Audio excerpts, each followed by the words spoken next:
आज शादी सुनो, राजा इब्राहिम अपने पुत्र के साथ रियाज सिंहासन पर बैठे हुए हैं।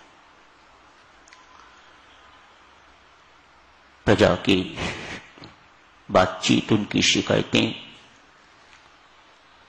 उनकी जो कुछ भी वे कहना चाहते हैं, दरबार लगा हुआ है, सुन रहे हैं, समाधान दे रहे हैं। कोई शिकायत है उसे दूर कर रहे हैं, कोई सुझाव है उसे स्वीकार कर रहे हैं। पूरा दरबार भरा पड़ा है, अपने पुत्र को साथ बिठाया हुआ है। ट्रेनिंग है, उसे ट्रेनिंग राज्य तो उसने संभालना है। मेरी तो कहीं और तैयारी हो रही है। बाहर से आवाज आई, ऐसे लगा कोई झगड़ा हो रहा है, पता नहीं कौन। झगड़ा क्या है? एक व्यक्ति वृद्ध अवस्था में प्रवेश कर चुके हुए हैं, महात्मा है, वृद्ध महात्मा द्वारपाल से कह रहे हैं, मुझे भीतर जाने दीजिएगा, ये सराय है, मुझे इसमें रहना है। इनकी आवाज में बहुत मिठास है, विनम्रता है, सौम्यता है। द्वारपाल की आवाज में नहीं, कर्कशता है, क्रोध है। मूर्ख, ये महल नहीं, महल है, सराय नहीं। सराय वो सामने, ये सीधी सड़क सराय को जाती है। अपना मुख बदल, दूसरी तरफ कर और उधर को जा, नहीं तो मैं धक्के देकर तुम्हें बाहर निकाल दूंगा। शांत भाव से महात्मा कहते हैं, मत रोक भाई मुझे, मैं तुम्हें ठीक कहता हूं, ये सराय है और मुझे यहां रहना है, मुझे अंदर जाने थे। द्वारपाल ने उसकी बात न सुन के जैसे ही उसे पकड़ा धक्का देने के लिए, राजा साहब अंदर बैठे हुए इस झगड़े की आवाज सुन रहे हैं। दो तीन आवाजें सुनी, मन में हुआ कौन व्यक्ति है ऐसा जो इस महल को संसार जानता है। ये राजा का घर है, दरबार है, महल है, ये सराय नहीं है। वह क्यों आग्रह कर रहा है कि ये सराय है?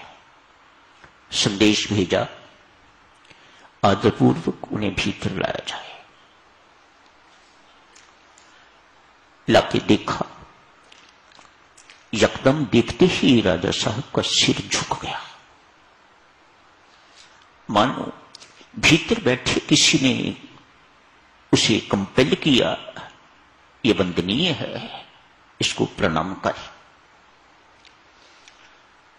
संत महात्मा के चेहरे पर बड़ा तेज है, बड़ी शांति है, बहुत अजीब सा, अद्भुत सा गहरा नूर है, बहुत शीतल दिखाई दे रहा है।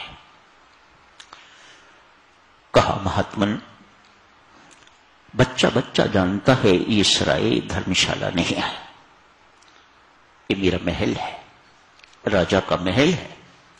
आप क्यों आग्रह कर रहे हैं कि ये सराय है? मेहरबानी करके आप रहना चाहते हैं तो मैं सराय में आपका प्रबंध कर देता हूं, आप वहां रहिए, या कोई दूसरी सेवा हो मेरे योग्य तो मुझे बताइएगा। कहा, राजा साहब, अनेक वर्ष पहले भी मैं आया था, तब तो आप नहीं थे। कौन था? मेरे पिताश्री। कहां है? महात्मा ने पूछा। कहा, महाराज, उनकी डेथ हो गई है, स्वर्गवास, स्वर्ग सिधार गए हैं। मैं उससे पहले भी एक बार आया था, तब तेरे पिताश्री नहीं थे, तब कौन थे? कहा मेरे दादाश्री थे। राजा साहब 3 बार आया हूं, तीनों बार मुझे अलग अलग व्यक्ति यहां मिले हैं। क्या भरोसा है चौथी बार आऊंगा तो मुझे आप ही मिलोगे, कोई चौथा व्यक्ति नहीं मिलेगा। ऐसे स्थान को मैं सराय न कहूं तो क्या कहूं, ऐसे स्थान को मैं धर्मशाला न कहूं तो क्या कहूं, ऐसे स्थान को मैं प्रतीक्षालय कहूं तो क्या कहूं। एक बिजली सी कौंधी राजा अब्राहीम के शरीर में। उसी वक्त सिंहासन से उठे, कहा महात्मन आप ठीक फरमा रहे हैं,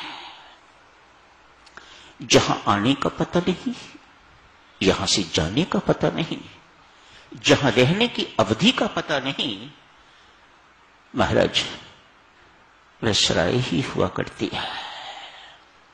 आप ठीक फरमा रहे हैं, आप आइए महाराज इस सराय में रहिए और मैं यहां से प्रस्थान करता हूं।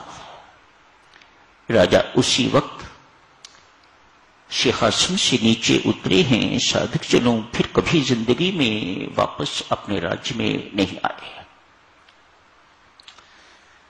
आगे की चर्चा कल करेंगे साधक जनों। एक जिज्ञासु परमात्मा की खोज, शांति की खोज के लिए निकल पड़ा है। पहले किसी परमात्मा के प्यारे की खोज में जो मुझे रास्ता दिखा सके। कहां जाना है मुझे पता नहीं, कोई परमात्मा का प्यारा मुझे मिले, मुझे बताए this way goes to him, इस सड़क को पकड़ ये परमात्मा के घर ले जाएगी। उस परमात्मा के प्यारे की खोज में राजा इब्राहिम निकल पड़े हैं। कल करेंगे साधक जनों आगे की चर्चा। आज यही समाप्त करने की इजाजत दीजिएगा।